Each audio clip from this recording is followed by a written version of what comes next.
कला विश्वातून नुकतीच एक वाईट बातमी समोर आली आहे। कारण नुकताच एका दिग्गज कलाकाराने या जगातून अखेरचा निरोप घेतला आहे। तर हे कलाकार आहेत देशातील सर्वात मोठी फिल्म सिटी निर्माण करणारे रामोजी राव। नुकतंच त्यांचं वयाच्या 87व्या वर्षी दुःखद निधन झालं। ते गेल्या काही दिवसांपासून अस्वस्थ होते। हृदय आणि श्वसनासंबंधी त्यांना त्रास होऊ लागल्याने 5 जून रोजी त्यांना रुग्णालयात दाखल करण्यात आलं होतं। मात्र 8 जून रोजी पहाटे त्यांनी अखेरचा श्वास घेतला। भारतीय उद्योग आणि चित्रपट निर्मिती क्षेत्रात त्यांचं मोलाचं योगदान होतं। ईटीव्हीचे संस्थापक ते होते।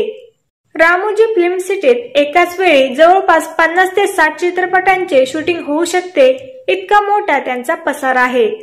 त्यामुळे सर्व स्तरातून त्यांच्या निधनाच्या बातमीवर शोक व्यक्त करण्यात येत आहे। तर आपल्या चॅनलच्या परिवारातर्फे त्यांना भावपूर्ण श्रद्धांजली।